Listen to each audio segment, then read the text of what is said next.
Good morning. I hope you're well and that you're coping okay with the news that we've had this week, moving back into lockdown. Well, Joe Wicks is back on with his PE lessons, which is a bit of good news for us all, or at least.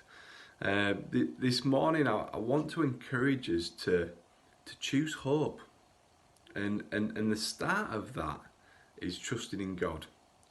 You know, this is something that Abraham was brilliant at. You know, I want to read us a small portion from Genesis, from chapter 13.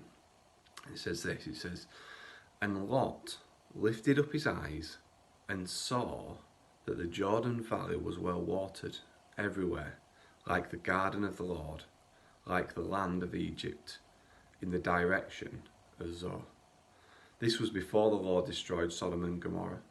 So Lot chose for himself all the Jordan Valley, and Lot journeyed east. Thus they separated from each other.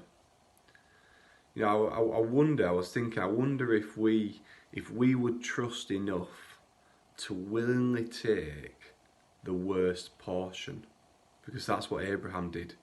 You know, he believed that God would work out the future, and that he didn't need Abraham's input. He just trusted God. Abraham received the promise from God, the covenant, and it was such a big part of his life. He trusted so much.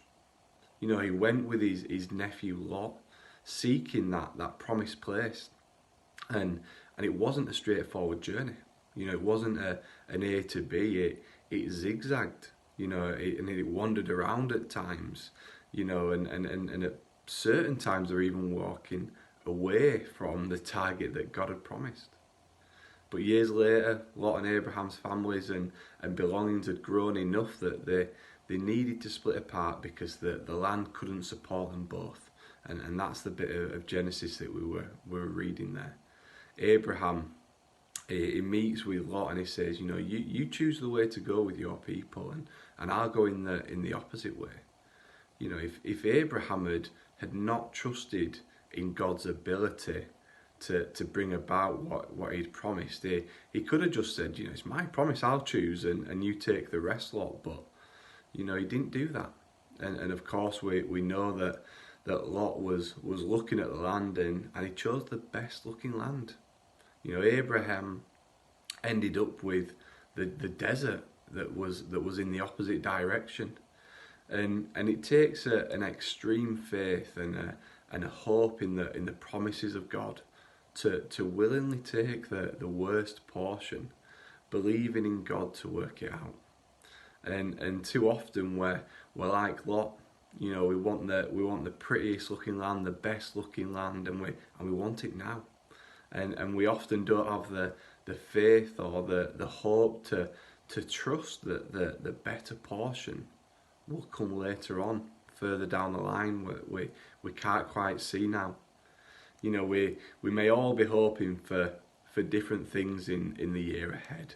Better health, or a new job, or new relationships, or healed relationships, new ministries. This morning I just want to remind you that we can trust God. You know, that's where hope comes in. It's not a journey where we can see the end. Abraham never saw the end of the full promise in his life, but he never stopped trusting, and nor should we. So this morning, as you look to the year ahead, you may not be able to see the end point, but I pray that you would trust in God, that he's going to work it out for good. God bless you. Have a great day.